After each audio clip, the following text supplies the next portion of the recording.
Yo, yo, yo. So, has USADA stopped by for the extra tests yet? I see you Oh, posting pictures like that. I'm not staying at the fighter hotel, so I'm dodging them, hiding under the ring, you know. I love it. Well, listen, I know this wasn't is anticipated to be a main event, but it is a main event now. I guess what's the feel ahead of being the headliner again? Excitement.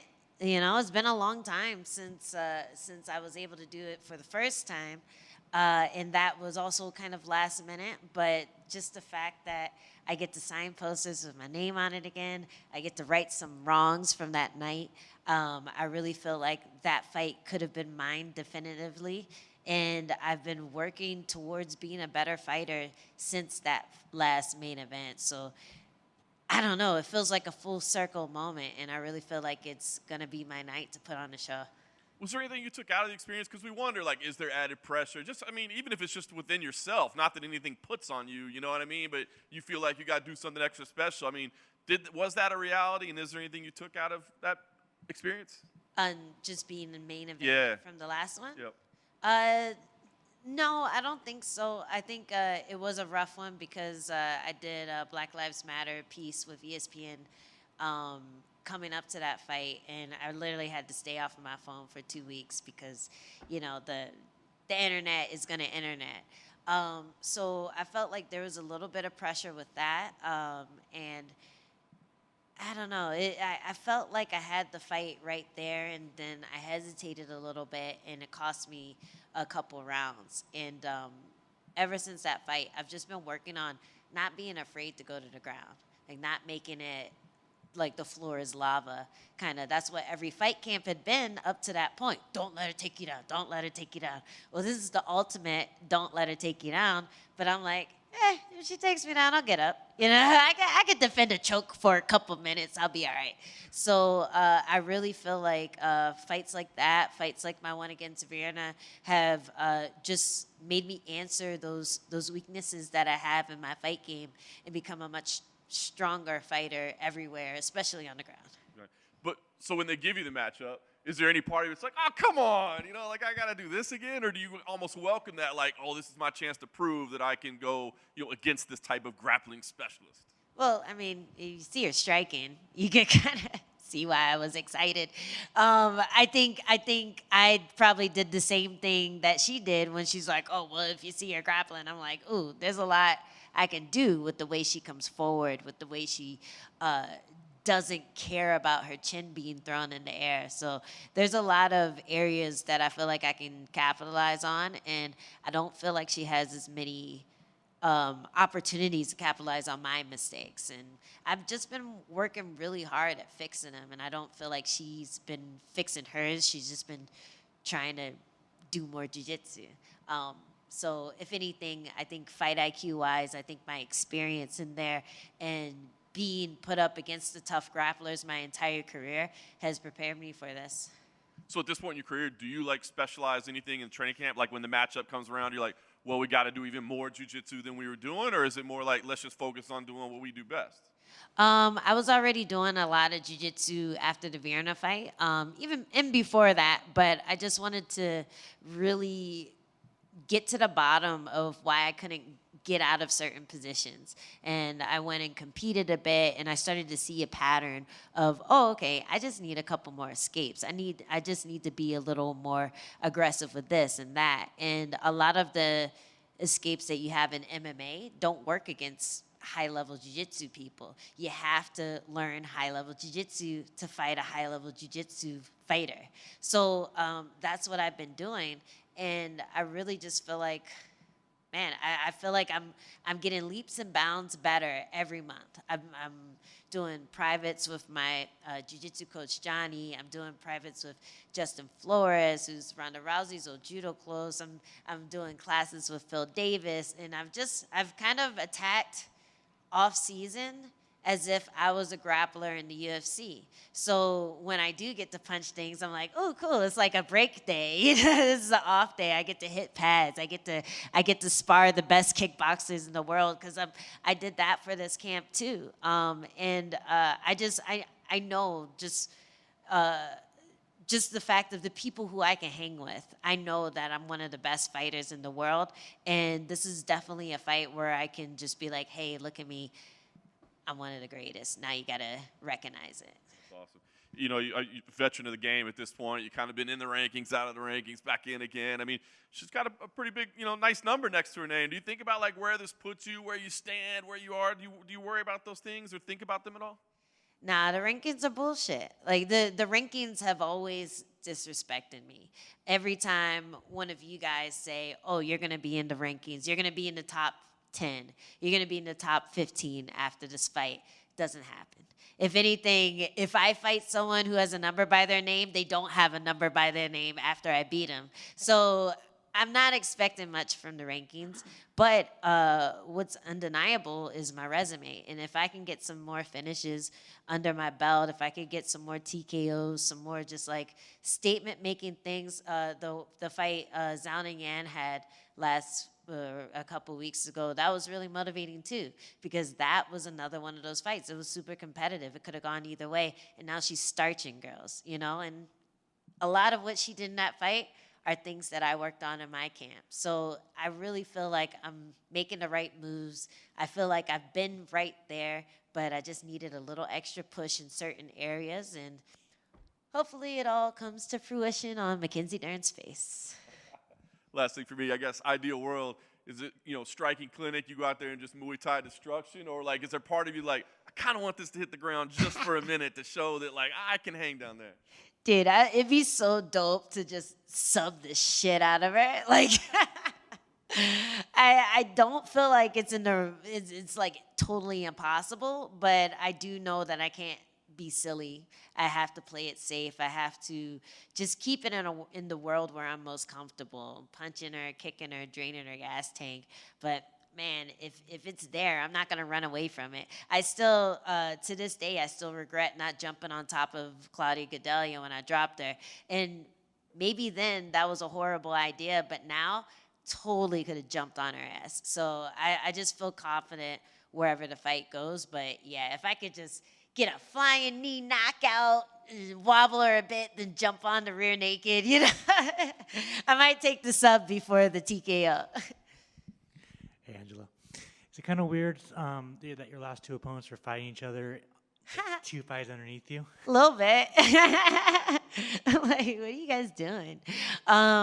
It's weird, but it's also kind of cool because I think before I had this wall up where I was just like, fuck everyone else in my weight class. But, once I started training outside of a big gym, I was like, it's actually helpful to train with girls in my weight class. And yeah, maybe they get a little intel, but it's helping me become a much better fighter. So I reached out to Lupi after we fought. I reached out to Dakota after we fought. She actually came through to camp and put me in a bunch of arm bars and helped me work on my escapes. And that was like a horrible experience for me. But, the next generation of strawweights is coming through, and they're really good at a lot of stuff. They're not just good at one thing. So I think it's going to be a hell of a fight between the two of them. And I don't know, maybe it makes sense now that I'm main event, the fact that these two fought me and now they're fighting each other, and then there's a whole storyline there. I don't know.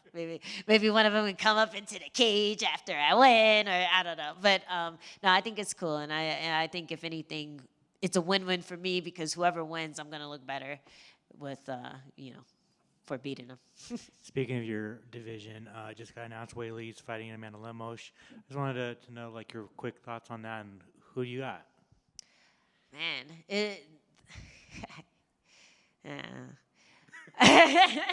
fuck. Y'all know how I feel about Lemos, but she has that one hitter quitter. She likes to save up her energy and put everything into one hit, and she'll do that maybe 3 times around. I think her fight with Marina was the most impressive because she showed she's got ground too. Personally, I felt like I out-grappled her in our fight, and she didn't want to go to the ground with me after she jumped on top of me. So I almost Claudia Gadelha her or whatever she was gonna do, but. yeah, Whaley, I just feel like has better control of her energy, better energy management. She's very technical, and if as long as she doesn't get rocked like she did in the Rose fight, I think she can work her way to a finish or a decision. And then finally, any update on the Barney Hill documentary? Are you going to get in that? No, they have ghosted me. I'm still waiting. I'm still waiting. Keeping my dad, waiting to see if they're gonna hit him up or anything. But it's really my dad's story. He's my grandfather's son. He almost went on the trip with them when they got abducted. So I always thought it would be cool for one of these people who like to talk about the Barney Hill abduction to hit him up and get his perspective on it, because he was a teenager when it happened. Now he's about he's is he 80 yet? Oh my God, he's getting up there. I mean, it makes sense. Like, why wouldn't they want to speak with him? Why wouldn't they? You tell me. I The truth is out there. Good point. Good point. Man, you've always hey. hey, thanks for taking the time. You've always been driven, self-motivated, but does it give you just like an extra pep in your step that the UFC got behind you guys and said, okay, that's the fight we're gonna make the main event? Yeah, definitely. I think a lot of it has to do with Mackenzie's Instagram followers, the IG count. But aside from that, they know it's gonna be a banger of a fight. They know it's gonna be exciting. They know people are gonna tune in to see what happens, and it's one of those pivotal fights in the strawweight division. Despite what my ranking is, everyone knows I could win any fight at any time against anyone who's in the top 10. So this is one of those moments. And if anything, Mick giving me that call and trusting me to seal the show and put on a stellar performance just puts a little extra wind in my sails for sure. I'm going there. I feel special. I feel like they're happy that I'm here. And I think a lot of times, especially after a loss or two, you can feel like no one wants to see you fight. You can feel like, a piece of crap. But I won 2. I'm on a 2-fight win streak, gonna make it 3, and I think this is an awesome stage to do it on. How excited were you when they said, okay, it's going to go from 3 to 5? And you're like, oh, I can do 5, no problem. I did that with Michelle Watterson. It's not Yeah. There's nothing you guys can throw at me that would be a surprise at this point, right? That was part of my stipulation. I'm like, I might not do it if it's 3, I might say no. But right before I told Mick yes, I was like, is it 5? And he's like, yeah. And I'm like, oh, perfect. Let's fucking do it. So yeah, I'm happy with 5. I have cardio for days. That's the one thing that people know about me, is that if it went 10 rounds, I'm still bouncing on my toes at the end of that. So I'm good to go. Excellent. Well, can't wait to see it, and good luck on Saturday. Thank you. Hi, Angela. From an outsider looking in, your support system seems to be very palpitating. How has it shaped you as a woman and as a professional fighter? Palpitating, is that a good thing? A really good thing. Okay. It's heartwarming. It's moving. Even to take a look at your Instagram, it seems as though we don't see enough to know exactly how much you're loved behind the scene. Aw. So once again, your support system, how has it shaped you as a woman and as a professional fighter? Man, I really try to put out the energy that I want to get back, and that's anyone. That's someone who doesn't know who I am, someone who's never gonna see me again, and I feel like that's worked out for me in general. And when people put on this persona of being an asshole, I don't know how they can live with themselves, because it's a lonely world, it's a sad world, and if anything, I have had very palpitating support throughout my career. I probably used that wrong. Every coach that I've had, every training partner that I've had, they've always known that I had that little something. And if anything, it was just them convincing me that I had it. Like when I started Muay Thai, I was doing it for fun. And my coach had to convince me that I was actually beating people up and I should try to do it for real. And every time I get a little further with all the strides that I've made in grappling, my coaches are convincing me, hey, you're doing really good. Like, you are out grappling people you shouldn't be able to. And, you know, it's really nice to have that support. It's really nice to have, like, that family behind me. Right now, I'm kind of on my own gym-wise, but I have maybe 5 or 6 different gyms that I go to a lot in San Diego, and they're all 100% behind me. And you know, we have a strong women's team too out there. We're all from different gyms, but we meet up and we spar hard and we share information and we help each other out. And it's really been invaluable during my career. And I think at every point of my career, I had something like that. You know, when I first started in Muay Thai, when I moved to North Carolina for a bit, when I first got to Alliance MMA, and then when I left and started doing my own thing, I always had those brothers and sisters that see me sweating every day, and they're just like, yeah, you deserve it. You deserve to get whatever you get because you've been working your ass off to get it. So I don't know. I think if anything, when I retire, I hope that people will be able to look at my career and they'll be able to say, no matter what, no matter how much shit you have to go through, hard work pays off. And that's what I've just stuck to every day. Thank you, and you did use the word correctly. Yay! I'm using it all week now. Good. Thanks, guys.